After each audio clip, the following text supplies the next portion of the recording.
Fala galera, aqui Viver Dividendos, hoje dia 18 de março de 2023.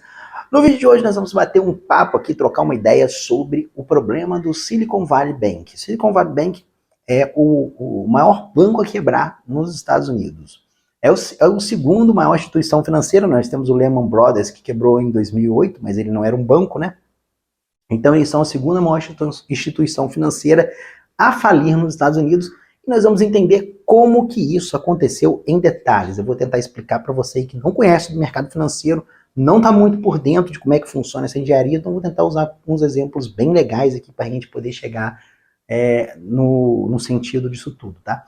Mas antes da gente prosseguir, vamos fazer um merchan aqui nosso, né? Para quem não conhece a gente, é um blog focado em finanças americanas, a gente fala sobre a Bolsa Americana.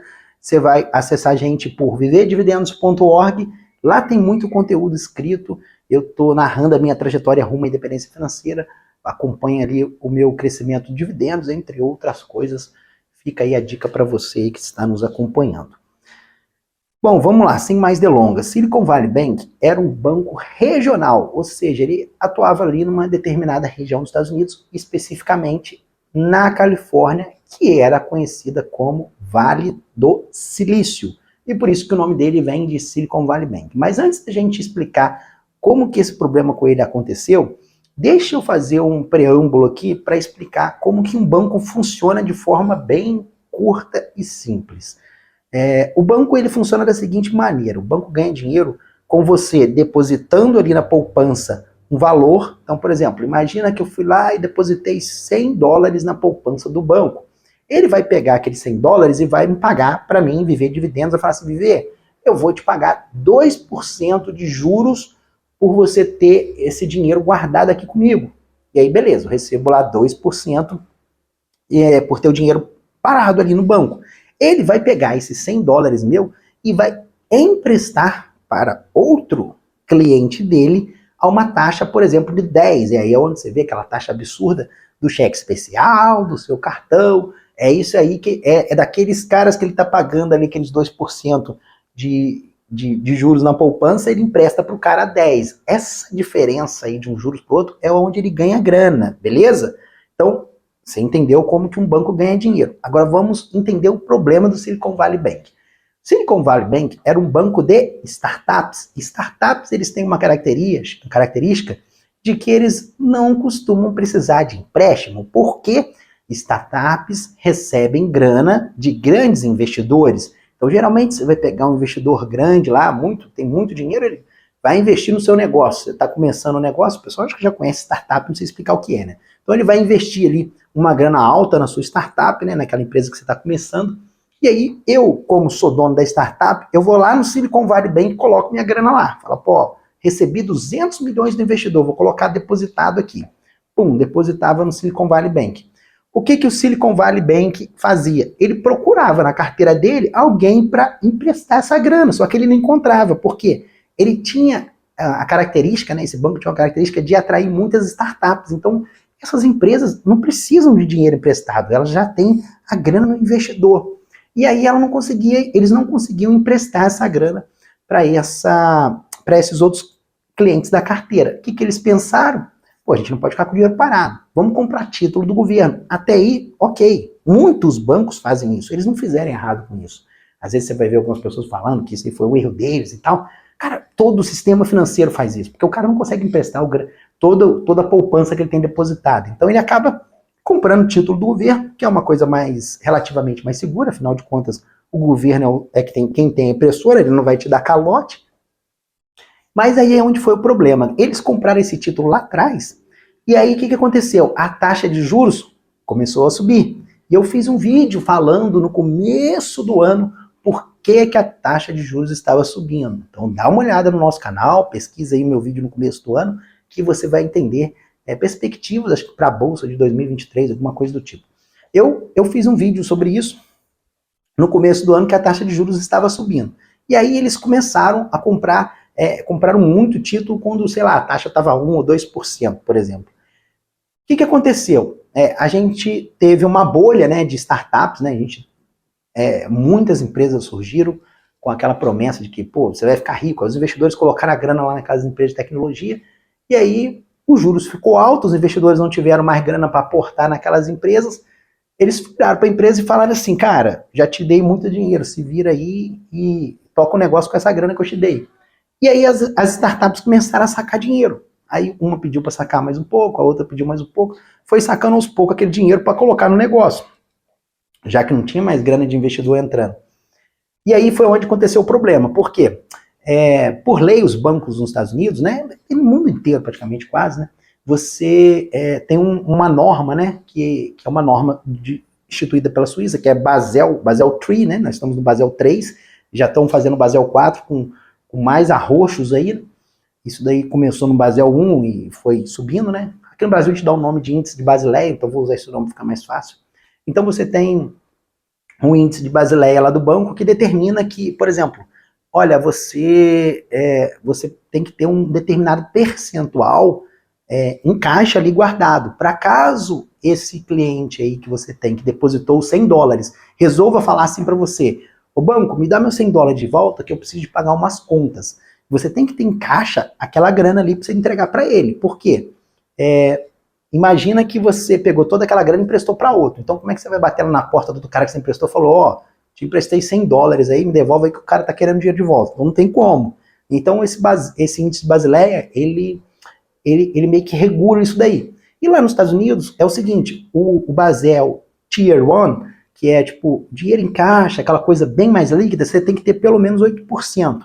E o Basel total lá, você vai ter que ter 12%. Então vamos resumir aí. Se eu te dei $100, você tem que deixar $12 guardados aí no seu caixa, no seu banco, né? E aí pode ser em líquido, né? $8 tem que ficar ali em dinheiro mesmo, e a diferencinha ali você pode investir em título, fazer alguma outra coisa mais líquida. E o resto você pode emprestar, para quem você quiser. Só que quando eu vier pedir o dinheiro de volta, você tem que me dar esse dinheiro.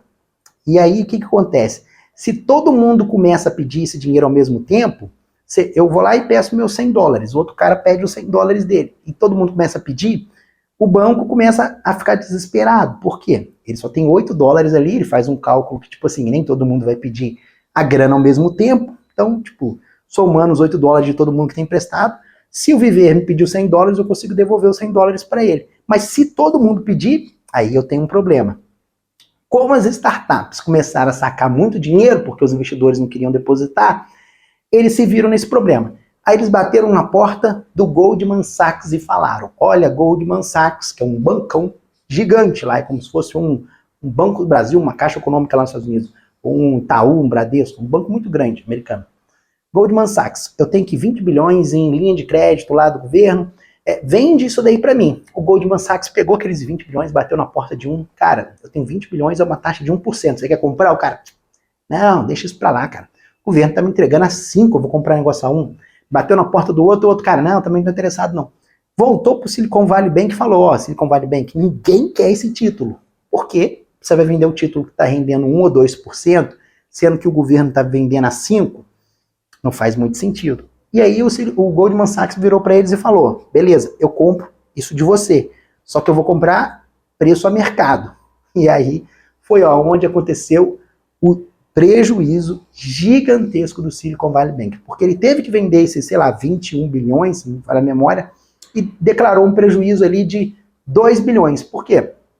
Quando você compra, sei lá, 20 bilhões em títulos a 1%, você vai vender para o cara 5%, o cara vai falar assim, pô, beleza, eu te compro esse título, só que eu não vou te pagar 20 bilhões não, porque eu não vou estar ganhando 5%, eu vou fazer um cálculo aqui, eu vou te pagar, sei lá, 18 bilhões por esses títulos aí. E aí, meu amigo, você quando tá com a faca no pescoço, você não tem como negociar, né? Muito bem. Então eles acabaram cedendo aí pro Goldman Sachs, que acabou comprando esse prejuízo, né? E aí depois o pessoal ficou até com medo do Goldman Sachs vir a falir, vir a ter algum problema. E essa bomba vai explodir lá na frente, pode ter certeza disso. Essa bomba vai explodir lá na frente, não só do Goldman Sachs, a gente vê vários bancões com problemas, socorrendo bancos menores, e isso vai virando uma bola de neve. Mas aí o Goldman Sachs comprou esses títulos e ele declarou um prejuízo, e aí o Fed viu que ele estava com muito título, a taxa de juros muito baixa, e ele não ia conseguir cobrir essa onda de saque. Porque quando você tem uma quebra de confiança do cliente com o banco, é pior para o banco, porque o cliente começa todo mundo a sacar pô, quero tirar meu dinheiro, porque os últimos que ficarem lá são quem vai ficar sem a grana. Então, se você correu e pediu dinheiro para sacar antes, beleza, você está tranquilo. Mas os últimos que apagarem a luz lá é que estão ferrados. E o problema é que o Silicon Valley Bank, a maioria dos clientes deles eram clientes muito grandes. Você tem um seguro nos Estados Unidos, né? Que é como se fosse um fundo garantidor de crédito aqui no Brasil. Você tem um seguro lá que cobre depósitos de 250 mil dólares no banco.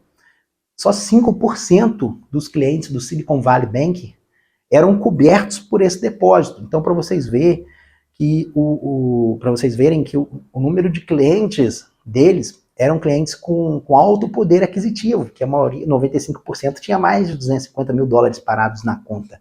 Então, os caras não precisavam realmente de empréstimo.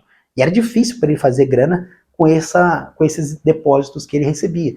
E o Silicon Valley Bank, ele era conhecido no mercado por pagar muito bem, pagar taxas de juros acima da média, por esses depósitos que você deixava lá parado. E às vezes eles pagavam até com ações do próprio Silicon Valley Bank. É por isso que as startups gostavam dele, porque eles pagavam muito bem por esses depósitos, bem acima da média, só que isso acabou criando uma bolha artificial. E quando essas startups começaram a sacar essa grana, a bolha estourou. Então, em resumo, é mais ou menos isso.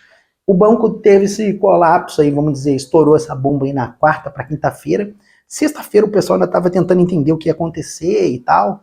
E a nossa sorte foi que isso aconteceu no final de semana, porque se tivesse acontecido isso numa segunda, por exemplo, uma sexta, sei lá, tipo, uma segunda explodisse isso na bolsa, seria pior, porque o governo demoraria muito a responder. Então o governo teve tempo ali de sábado e domingo a pensar no que fazer, e aí o Fed resolveu cobrir esses depósitos dessas empresas que estavam lá, porque se essas empresas vão sacar o dinheiro e não conseguem, ia ser muito pior, porque elas iam ter que demitir milhares de funcionários, e essa demissão de funcionário ia virar uma bolha de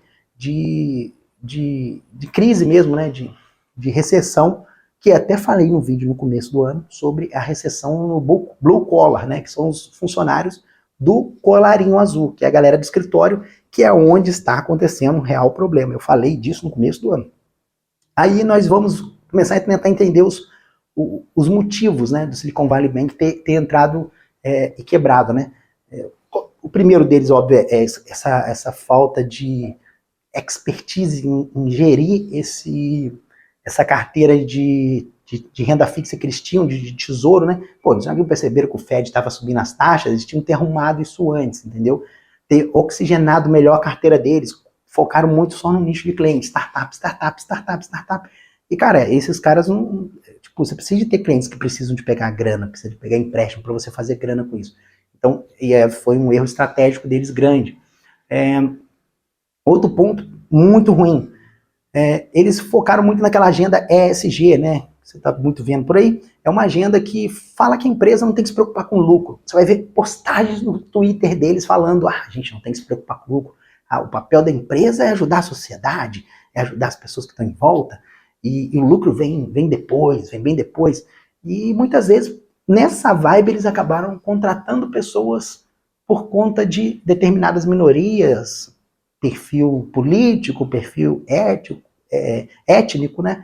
E não focava na capacidade do cara de entregar resultado. Contratou o cara como por cota, e não porque ele realmente era um bom profissional.